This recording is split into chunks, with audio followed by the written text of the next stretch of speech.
And it's one of the things that I think really has distinguished me in business, is that I always think of things as like not mutually exclusive. I think some people think you can only do this or you can only do that. You can only be like a scientist or an artist, let's say, or you can only run TikTok ads or Facebook ads, but you can actually do both. And if you do both, if you kind of try to find that middle ground, I think there's like a magic to that. What's good, everyone? Welcome back to another video. Today we are sitting down with the man, the myth, the legend, YouTube e-commerce star, Arie Scherson. Dude, thank you for coming all the way out to New York for this special interview. I know you're here also for the Shopify event tomorrow that we're going to be attending. That's going to be exciting. Dude, how's New York so far? It's been great. New York is a fun city to be at. It's like pretty inspiring, I would say. Everybody's moving around super fast. A lot of people everywhere. Yeah. Definitely a good grind environment. You took the train today for the first time in New York. How was that? That was cool. It was actually smooth. I'm not going to lie. The train is actually nice. It's especially like, out here. Yeah, if you dig a hole in New York, you can just go down and you'll hit a train. That's what they say. That's crazy. But dude, that's awesome. So today I think we're going to drop a lot of value bombs with e-commerce. And we're here in the office in the Ecom Uprise headquarters. How do you like the office and the whole? It's nice, man. You got a nice vibe in here. Definitely perfect for just focusing up. Hell yeah. And then the backyard with the pool. We might jump in. We'll see. We'll see. All right, awesome. So today we're going to be going over a little bit about your e-commerce stores, and I know that you have your agency that's currently running marketing for other brands. Yeah. You mind explaining what you do? Yeah, sure. So my ecosystem, rather, it's sort of an ecosystem, is I have a team that does performance marketing for Shopify stores, not exclusively Shopify stores, but generally any online business, mostly Shopify stores. Anywhere in between 7 and 8 figures. We don't have any 9-figure brands yet, but we will someday. And that's really cool. I love doing that. It's great cash flow. We learned a ton, build incredible relationships, and then I use that team to then launch our own stores, launch our own lean brands, and try to start up companies like with as little capital as possible, just like not very cash intensive to begin with. So usually drop shipping, or something we're doing now is partnering with manufacturers as well, like people that I know could create really interesting products, and we just market them better. So that's kind of my ecosystem. And then I have obviously my YouTube channel, and I have a community where it's a research and education community and networking community too as well. So basically we just publish a bunch of research, a lot of data basically, and that's kind of my approach, is more data driven. So I mean, this is a little complex, but generally my team, we're very scientific, and we just treat everything with like a scientific approach. But then me personally, I try to put a little bit of like artistic vision into it, like aesthetic vision, and just think about the vision more. So that's more so my role in the company. Cool. But that's kind of the ecosystem, and we've been growing. We've been doing some incredible things, working with some amazing brands, learning a lot. Nice. And yeah, that's really about it. Awesome. And I know like we've been going way back. I remember we first met about 4 or 5 years ago. Yeah. And we were just getting started with e-commerce and started to explode. What got you into drop shipping? Oh yeah. Well, for me, it was actually kind of a sequence of events, and it all started with Ty Lopez's "Here in My Garage" ad, literally. That ad, I used to always watch YouTube videos like every night, basically, just random stuff about science, I don't know, like funny stuff, just whatever.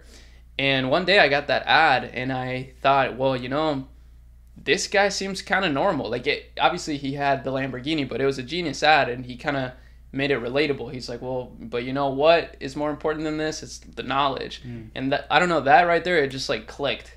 And I realized, oh, if I just have more knowledge, like I can actually accomplish big things, like do something a little bit outside the norm. Right. So that kind of got me thinking a little bit differently about like my future, So, fast forward a few months, I started trying to just sell things like on eBay, for example. So on eBay, I would go to like a thrift shop in my city, try to find some stuff that I thought was cool, and put it up on eBay.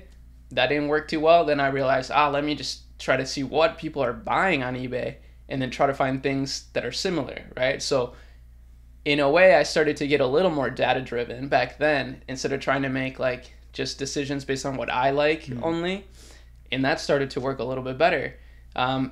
It didn't work too well. I ended up making like 3K a month at my peak, which was actually great at the time. I was like mind blown. I was going to college at the time, like first year in college. So that really told me like, okay, I don't need to just focus on school and like try to get a job. I can like pursue an online business on the side. Right. And who knows where it could take me. Honestly, I was never like trying to get rich or anything with it. I was just like, let me just keep growing. Let me just keep learning and see what happens. And it just kind of evolved into now it's like kind of it's simple what I do, but it's not what I expected back then. You know, back then I was launching a few stores. Now I'm like trying to think, how can I potentially buy a business, right, that's doing quite well, but use my skills to blow it up to like tens of millions or who knows what. But yeah, that's kind of how I got into it, just through like small little entrepreneurial things. And then eventually I was like, oh, well, eBay's great, but I just found out about Shopify. I can build my own website. Then I found out about AliExpress. I was like, oh, this is an arbitrage opportunity, et cetera, and here we are now. Amazing, bro. That's awesome. Dude, what was like, I remember you had like a fishing store that was working at one point. Was that like your first bit of like success there? No, so actually the fishing store was a sequel to like my first huge success. So basically, what was your first success? It was some beauty product. It was like a beauty bag, basically. Oh, the drawstring. That bag, yep. And we were kind of not really the first, obviously, to sell that, but we did scale it pretty big. And then, of course, there was like 1 million people selling that. I'm sure you probably sold that bag. Everybody probably sold that bag because it was a great product. It was, and that's kind of a big lesson, is that if you actually do have a good product, chances are it's gonna sell better. So that product was genuinely like good value. Like I would I wouldn't use it, but like, my girlfriend would use it, or people would actually find it helpful and useful. So that was my first bit of big success, like 6-figure a month revenue success. Prior to that, I sold like a bunch of little things, made like at one point like a 10K month, and it was amazing, but nothing quite like that. And then once I kind of learned that process, then we launched a fishing store. And by then I was like, oh, let me start making YouTube videos. Let me document my journey online, since I'm actually seeing success. And at the time, like the people on YouTube were not actually seeing success at this level that I was doing. So I was like, oh, let me get in this. Except for maybe like Dan DeSilva, I remember back then. He was like the guy I was learning from. That's how I started e-commerce. Yeah, I was like, oh, this guy's actually killing it, and he understands marketing. So I learned a lot from him. But then once I started to find success, I was like, well, let me make videos too. I can do it. These people are not doing the numbers I'm doing. Let me do it. So I did. And then I thought it was fun. I loved it. I was like, man, it's so cool to be able to help other people. And to be honest with you, that was like the best decision I ever made, to make that fishing store, because I decided, let me make this store fully public. It was like probably the first ever dropshipping challenge on YouTube, to be honest. And at the time, I didn't know how to do a challenge. I didn't know anything about YouTube. So I made it in like a 10-part series back then. And it didn't get crazy views, but the people that did watch it, like they still remember it till this day. I mean, even you, it's like my legacy, I swear, that I built that store. I feel like so many people know me from that, even potentially huge business owners now that just like use that bit of information to propel themselves forward. So I'm so happy that I did that. And yeah, I still do that. I still document my journey now. I still continue to share what I learn. I'm still evolving. And I personally, I think it's been a huge, a really good ROI on my time, to just spend time actually documenting and trying to help others. Right. I love that. What would you say to those who are like deciding if they want to get into e-commerce or not? I mean, I would say like, and this is something we talked about in our interview, because we just did another interview, is try to like, don't focus so much on like the business model itself. Just focus on the skills that you're learning. So e-commerce to me is an incredible way to learn skills, because there's virtually zero risk. Like you can start a business with like $100 realistically. Like if you have $100 and you can order a product and make content with that product, you can build a business, and fulfill it, through some sort of app, right? Like Zendrop, your app, Commercive, anything. There's so many options these days. So that's what I would say. It's like, well, look at e-commerce and the barrier to entry is virtually none.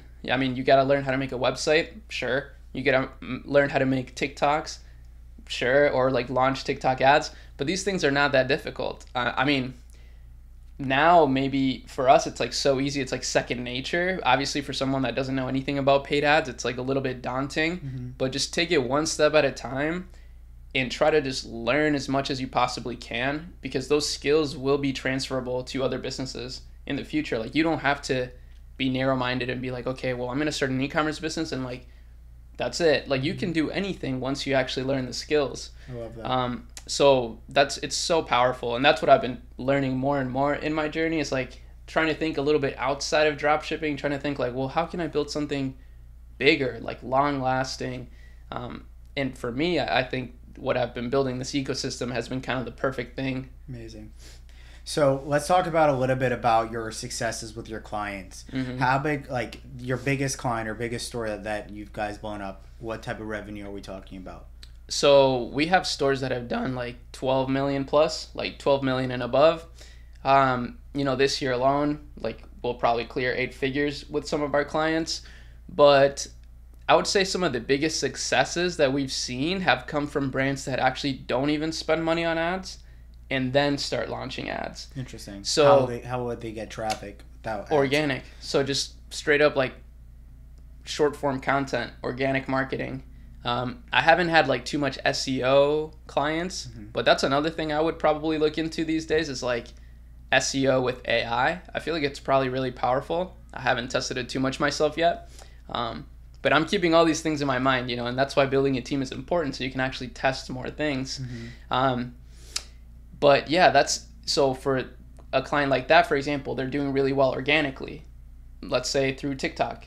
Organic, and then reposting that content everywhere, and then we launch ads, and when I say ads, what we do is Meta, TikTok ads, and Google ads. Nice. So through that trifecta, like you capture so many lost visitors, because organic traffic doesn't tend to convert the same. Right. Like you'll get 100,000 visitors and maybe 70,000 in sales, which obviously is a lot, but if you start running ads, then those 100,000 visitors are going to be like 200,000 in revenue. So it's such a powerful combination.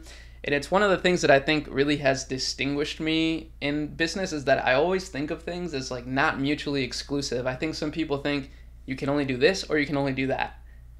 You can only be like a scientist or an artist, let's say, or you can only run TikTok ads or Facebook ads, but or organic or paid, but you can actually do both. And if you do both, if you kind of try to find that middle ground, I think there's like a magic to that. That's fire.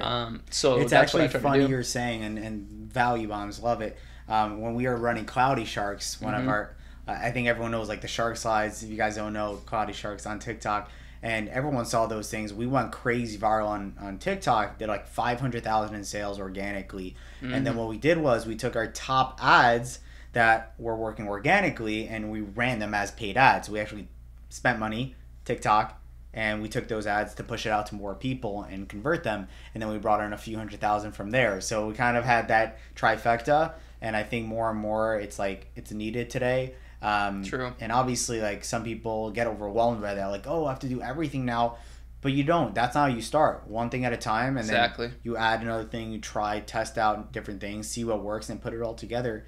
That's where you get that trifecta of what you're talking about. I love that. Yeah, and I think that's what I was saying too. It's like my business now, it's nothing like what I would have expected back then. But if I would have thought about it like I do now back then, it probably would have stopped me from making any progress, because it would just seem so complicated and like elaborate, and like, oh, you have an agency, you have a brand, you do this and that. It sounds crazy, but it's actually super simple now with what I know. But back then, obviously, I didn't know what I know now. So it was great that I was able to just focus in on like literally just, okay, I'm going to test a product. That's it. Like just launch Facebook ads, make a video ad, launch Facebook ads, that's literally it. Just that simple. Amazing. That's how I was able to make progress. So I think that's kind of the problem, I think, these days a little bit with people, is that there's too much information out there. So because of that, people get like analysis paralysis. They're like, well, I'm going to do this and that and this and that. But I think you got to really focus on the fundamental things at first, as much as you possibly can until you see some tangible results, and then you can make decisions based on that. I love that. That's awesome. What would you say is a strategy that's really working for you guys with your brands, you know? Maybe some sauce on a strategy or something that's crushing for you. So something that's crushing for us is quite simply like doing a TikTok first approach in terms of content. So for one of our brands, like we've been able to scale it like month over month in a few months. And the reason why is because we've focused on making TikTok content and then taking that and running it as ads. Like it really is as simple as that, or not even Spark ads. Like let's say taking those TikToks and running them on Meta ads where they're going to have like a longer life cycle, because Meta is a more elaborate platform than TikTok. And I find that you do get more consistency and growth from an individual creative. On TikTok, you got to cycle through a lot quicker, which is not necessarily a bad thing, but it's a lot more involved, more resource intensive because you need to make more videos. But that's been something big. It's just like trying to focus at first on making some TikTok content and then taking that, whatever wins in there, right? Like whatever results you're getting, using that and running it on Meta. Cool. That's been super powerful. Amazing. And it's simple. So I really look for things like that are just like a simple approach that can really be scaled. And then same with Meta. It's like we're just testing interest. Once we find one that works, we just literally duplicate it at like $200 a day and then increase the budget as you go. Like super simple, but still like strategic, you know, and like scientific, but just simple still. That's been really big. Have you found when you scaled your budgets, like you duplicated it to a higher budget, sometimes the results kind of die down? Sometimes, but you know, that's why you got to test. So like sometimes, you know, we'll test like a bunch of interests, 10 interests, let's say, and like 3 of them do really well. Then we scaled 3 of them and only 1 does super well, but that 1 will carry the rest. And then you can scale that one further. Because that's a bit of what Meta is about, is trying to exit the learning phase. I think there's a lot of people that don't really understand how that works. And it's basically reaching 50 conversions per week. You don't have to do that to get good results. That's also a myth. Like literally like a $20 a day ad set could get super good results for like months, right? Yeah, sometimes you obviously don't need to do that in order to get good results, but that's how you scale. It's like you try to get those big budget, like let's say CBOs or even ad sets, so that you can reach optimization in that ad set, like get 50 conversions plus per week. Then it's going to learn better, and then it's going to just be more consistent. So then you can, like not every CBO or every high budget ad set is going to do well, right? But the ones that do, you're going to be able to take really, really high. Like, I mean, I've seen people literally have like a 30K a day CBO with like 1 interest. Like, you know, it's because they did that. They found something that worked and just kept scaling it little by little, little by little. And that works. But it does take diligence. So that's why I have an agency. That's why I figured it's a great business to have, because doing ads at this level, it does take a lot of time. So I understand if you're a business owner and, you know, you're doing really well organic, let's say, well, you don't have the time to like, you know, run ads. Right. You don't want to learn it. And even if you do learn it, you have to be doing it every day. So that's another thing you got to do every day. And that just adds up too much. You got to start outsourcing. So that's why people hire us, because we're really good at it. And that's our sole focus with the agency. So we're able to do a really great job at it, really high quality. Amazing. So that's it. That's awesome. And what you said, of like, if you see something working on TikTok, then you can bring it over to Facebook. This is strategies that crush it for us too. It's like we started this brand that we scaled from 0 to 270,000 in 50, 60 days. And we started with just TikTok, and now we're bringing it to Facebook. The same things that are working on TikTok are crushing it on Facebook as well. Right. We use TikTok first, just like you guys, and we do TikTok ads. The difference between us, we go straight for ads, not organically. Yeah. But organic works as well. But we do ads, and if it works, we bring it over to Facebook and scale both of them at the same time, and it really, really, really works, because TikTok and Facebook are very similar people. Yeah. Obviously, Facebook sometimes has the older audience, but at the same time, it's like people who have Facebook not necessarily will have TikTok, so you're kind of getting 2 different types of people. True. And they're both potential buyers, so kind right. of getting after all of it. Well, I think also the reason why it works is because Facebook or Meta is copying TikTok in every way. Like they're introducing Reels for Instagram and Facebook, and both those placements crush it. Yeah. Stories as well. That's kind of the same thing. It's just like a different a different vertical placement, but you can put the same content in there. So that's why it's so powerful. And I mean, that's our favorite advertising platform is Meta for sure. Even though TikTok is great, you know, it has a lot of hype. I think no one's gonna beat Meta anytime soon. Yeah, Meta is awesome. What do you do about the bans with accounts and whatnot? I mean, it's unfortunate, but when it happens, we just resort to agency accounts, people that can provide us with accounts. Mm-hmm. You know, I don't have a business like that, but I know a lot of people that do. I have a, you know, good network for that, so I'm able to get people some accounts if they need it. Right. But I always recommend people, like, the first thing they should do is try to appeal it and get it unbanned.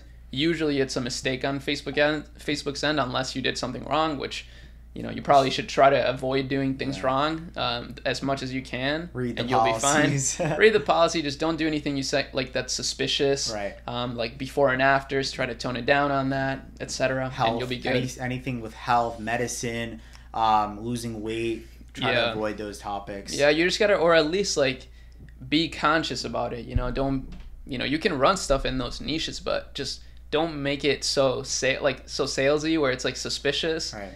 That it seems like a scam. I mean, that stuff gets banned for sure. Yeah, you gotta, not really a disclaimer, but just be careful with the wording. You know, it's like lose 100 pounds in the next 6 months. It's a bold claim. They don't like bold claims. You know, it's just like they're trying to make it a safe place, and less spammy as possible. Right. So I understand where they're coming from. But Mark Zuckerberg, if you're listening to this, we need the plugs. Yeah, we do. But yeah, dude, cheers. Where's your coffee at? Right there we here. go. Cheers. Thank you for coming in to New York. Yeah, we guys appreciate it. hope you guys enjoy this little interview, and interview going up on his, or probably is by the time you guys are watching this, on both our YouTube channels. So I'll leave the link down below, and his YouTube channel as well down below, as well as thanks, man. All of your information. So appreciate the hospitality. This has been great. See you guys in the next one. Peace.